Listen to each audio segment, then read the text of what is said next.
Okay, so I want you to just pause for a second. Think about how incredibly confusing it can be to just get advice in English. I mean, picture this. You're having a bad day.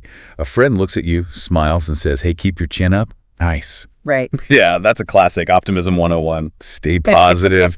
Look the horizon. Yeah. But then like 5 minutes later, you tell that same friend about a new project you're excited about. And they get this worried look and say, whoa, careful now. Don't bite off more than you can chew. Right. The warning. And then when you're struggling to manage it all, they just shake their head and say, man, you just can't catch a break. It's exhausting just listening to it. Right. Am I looking up? Am I eating? Am I catching things? It feels like the language is actively trying to gaslight us. It feels that way because you're stepping into a minefield of, cultural coding. We aren't just trading information here. We're trading signals. If you take these things literally, you're going to end up with a very strange mental image of chins and chewing. And that is exactly what we are unpacking in today's deep dive. We have this massive stack of sources. We're talking business English training batches, guides on conversational nuance, and interestingly enough, some script analysis from dramatic TV shows like Desperate Housewives. Which is actually a goldmine for this stuff. You'd be surprised how much overlap there is between a corporate boardroom and Wisteria Lane. I can believe it. Yeah. But look, our mission today isn't to give you a dictionary definition. You can Google that. We want to crack the code. We want to understand how these phrases are used to wield power, to hide mistakes, or just to stir up drama without getting punched in the face. Exactly. It's about utility. Idioms are the ultimate sort of compression algorithm for human emotion. They let us soften a blow or conversely deliver a devastating insult while maintaining a smile. So let's jump right into the deep end. Let's get the ball rolling. So you're doing it already. And that connects perfectly to our first major batch of sources, the corporate jungle. The workplace is where this code is most rigid. If you look at the data in the business batches, there is a distinct narrative arc to how we talk about work. It almost always uses metaphors from two specific places: sports and war. High stakes, high adrenaline. Very. So let's imagine a scenario. You and I are starting a new project. We'll call it Deep Dive Corp. We're in the setup phase. We can't just say, let's start. That sounds weak. It sounds unsure. Right. We need a game plan. Precisely. We need a strategy. We need X's and O's on a chalkboard. And before we even execute that game plan, the sources emphasize the need to get your ducks in a row. I've always loved that visual. It's so chaotic. Why ducks? Why not, books? Because books stay where you put them. The phrase implies that the natural state of your resources, your team, your budget, your vendors is to wander off. They are unruly little animals. Your job as a manager is to force them into a straight line. It paints management as an act of imposing order on chaos. So we've wrangled the ducks. They're lined up. Now we need to ramp up. I see this term everywhere in the tech sector notes. Ramp up is interesting because it's so mechanical. It suggests a machine increasing its RPMs. You aren't just working harder. You are accelerating output to meet a demand curve.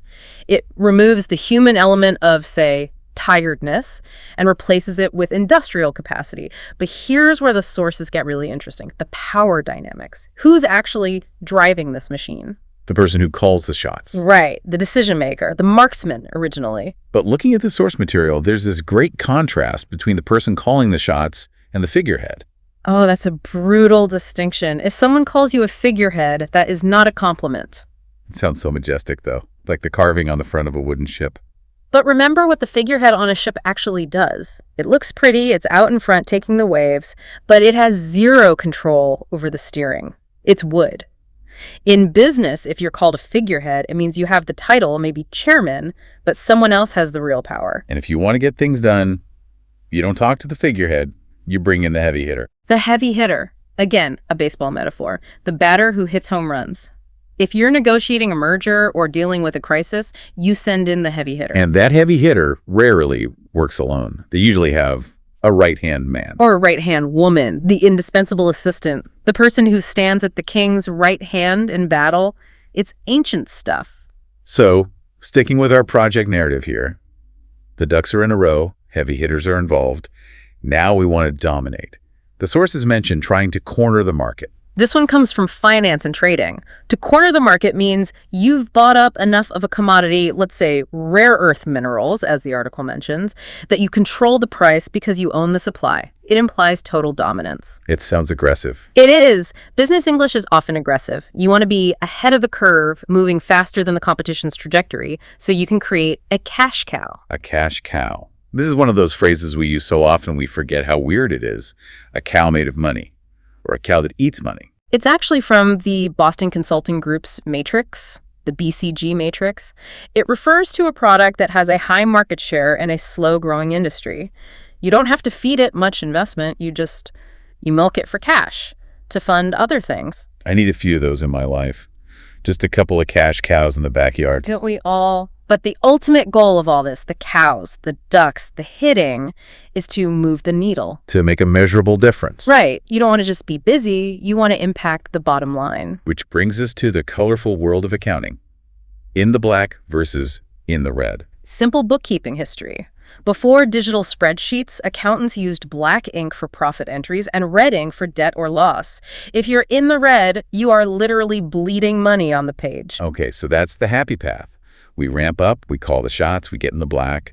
But I'm looking at these sources, and honestly, the vocabulary for failure is so much richer than the vocabulary for success. It really is. Human beings are obsessed with analyzing what went wrong. We have a million ways to say we messed up. So let's shift the narrative. Deep Dive Core is failing. Why? The sources point to a cardinal sin: cutting corners. This is the most common accusation in the business batches we analyzed. Cutting corners implies you bypass the proper procedure to save time or money. It suggests the failure wasn't an accident, it was a choice. You chose speed over quality. And usually that happens because someone bit off more than they could chew. Exactly. Overcommitment. You took on a project that was too big, and now you're choking on it. And the feeling of that phase. The sources describe it as skating on thin ice. I love the danger in that image. It's not just that you might fail, it's that the environment itself is treacherous. One wrong move, the ice breaks, and you're under. It conveys anxiety perfectly. And while you're out there skating on that thin ice, terrified, there's usually an elephant in the room. The problem everyone sees but no one wants to mention. Wait, hey, why has the CEO stopped coming to meetings? Exactly. And everyone just stares at their shoes. That collective silence is the elephant. And because no one addresses the elephant, the project eventually becomes a dead duck. We're back to ducks. But this one isn't in a row. No, this one is finished. A dead duck is a project with zero hope of revival. It's a total loss. Or, to use the modern slang in the notes, an epic fail. And the company might go to the dogs, which is a polite way of saying it's deteriorating into a mess. Okay, so the project is a dead duck. Now comes the most fascinating part of the corporate ritual. The panic. What happens when the dust settles? The blame game. I feel like this is where the idioms get really nasty. They do. It starts with passing the buck. That's from poker, right? It is. In the frontier days, they used a knife with a buckhorn handle as the dealer button. If you didn't want to deal, you passed the buck to the next player. In business, it means refusing to take responsibility. It wasn't my decision, it was marketing. And if you really want to save yourself, you throw someone under the bus. This is one of the most violent images in our daily lexicon. I mean, think about it. You aren't just blaming a colleague. You are sacrificing them to a moving vehicle to save your own skin. It was Steve's fault. Steve just got thrown under the bus. Poor Steve. But maybe Steve is a loyal soldier. Maybe he decides to take the fall. Which is the opposite. Accepting the blame, perhaps even for a superior. It's amazing how much drama is packed into a boring Tuesday board meeting just by using these phrases: finger pointing, passing the buck. It's basically Game of Thrones with fluorescent lighting. It really is. And speaking of drama, that transitions us perfectly to our next batch of sources. We're leaving the office and heading to the suburbs. Yes, we have a collection of idioms drawn specifically from dramatic contexts, including scripts from shows like Desperate Housewives. The stakes change here. In the business section, we were hiding financial losses. In the domestic section, we are hiding secrets. The human element. Exactly. And the central idiom here is the skeleton in the closet. Everyone has one, right? In this context, yes. A hidden damaging secret from the past. And the constant tension in these narratives is the fear that someone will spill the beans. Or let the cat out of the bag. Both mean an accidental or forced confession. There's a theory that letting the cat out of the bag comes from old marketplaces. A dishonest merchant might swap a piglet, which was valuable, for a generic cat in a sack. If you let the cat out, the scam is revealed. So it's about exposing a fraud. Exactly. And once that cat is out, it starts tongues wagging. Gossip. Word on the street. Which is interesting because word on the street in business usually refers to stock rumors or competitor moves. In a social context, it's about who is sleeping with whom. It's all reputation management. I found some of the specific imagery from the Desperate Housewives source material really evocative. There's this line where a character describes polishing the routine of my life until it gleamed with perfection. That is a masterclass in using language to hide reality. It connects to the idiom fresh as paint, looking perfect on the outside, but it implies a facade. The shinier the surface, the darker the secret underneath. And they mix that darkness with humor. There was that line, I had the worst macaroni and cheese at the wake. It grounds high drama in the mundane. But when the drama explodes, you need resolution idioms. You fight, and then what? You try to mend fences? Repairing the boundaries of the relationship. It's a ranching metaphor. Good fences make good neighbors. You need to clear the air. Getting rid of the bad atmosphere, the misunderstanding. Maybe extend an olive branch. That goes back to biblical floods. It's a peace offering. Eventually, you hope the conflict becomes water under the bridge. Meaning it's flowed past us, it's gone, it doesn't matter anymore. Or bury the hatchet. Though, looking at the Desperate Housewives script, I feel like they might bury the hatchet in someone's back. That is a valid concern with that particular genre, but notice the pattern. Corporate idioms are about vectors, movement, direction, speed, forward, up, down, crash, ramp up. And domestic idioms. They're about containers and barriers. Closets, bags, fences, burying things, bridges. That is such a cool observation. Business is about attacking. Life is about containing. Exactly. We compartmentalize our lives, but we project our careers. Let's talk about how we deliver this information. Because whether you're in the boardroom or the kitchen, you rarely just say what you mean. We have a whole category here for communication styles. The direct versus the indirect. If I have bad news, but I'm too chicken to tell you, I might beat around the bush. That comes from hunting. You'd beat the bushes to scare the birds out so someone else could catch them. You're circling the issue, avoiding the main point. Or I might sugarcoat it, making the medicine taste sweet. But the sources point out that sugarcoating is dangerous. If you do it too much, people don't realize there's a problem. Sometimes you need to tell someone to wake up and smell the coffee. Oof. That's the anti-sugarcoat. It is. It's a splash of cold water, facing a harsh reality.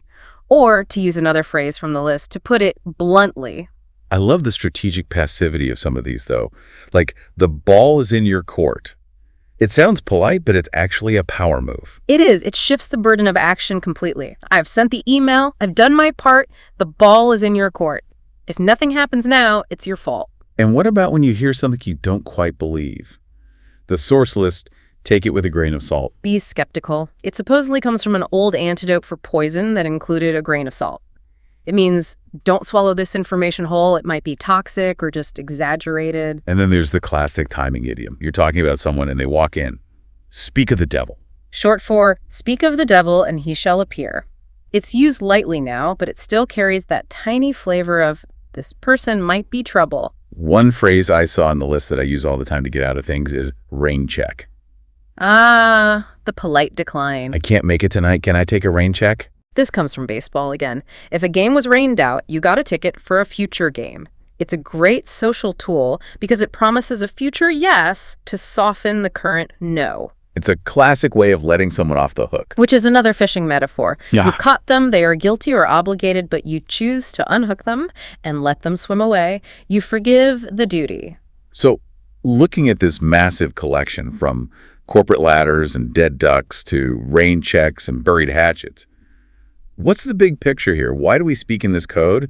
Why not just say, the project failed because Steve is incompetent, or I don't want to go to dinner? 2 reasons. Efficiency and tribalism. Break that down. Efficiency first. If I say we need to get our ducks in a row because this project is a dead duck if we cut corners, I have conveyed a complex assessment of strategy, risk, and quality control in one sentence. And high bandwidth communication. Exactly. It allows us to cut to the chase, another movie editing term, and skip the 10-minute explanation. But the tribalism part is just as important. Being part of the club. If you know the code, you're in the loop. You belong.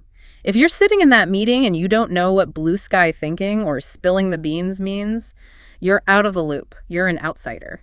So these idioms are almost like a silver bullet for sounding fluent. I wouldn't go so far as to say it's a silver bullet, a magical solution to everything. You shouldn't put all your eggs in one basket and only learn idioms. Grammar matters too. Fair point. Don't put all your eggs in the idiom basket.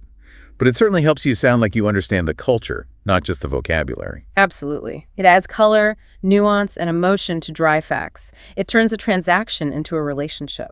So we've covered a lot. We've gone from the boardroom war zone to the suburban living room. We've learned how to call the shots and how to bury the hatchet. And hopefully we haven't beaten a dead horse by explaining them too much. I think we avoided that. But before we go, I want to leave our listener with one final thought. There's a phrase in our source material that really stood out to me. The grass is always greener. Or chasing rainbows. The idea that what we don't have is better than what we do have. Right. In business and in life, we're always looking for the next big thing. We want to corner the market on something new. But here's the question.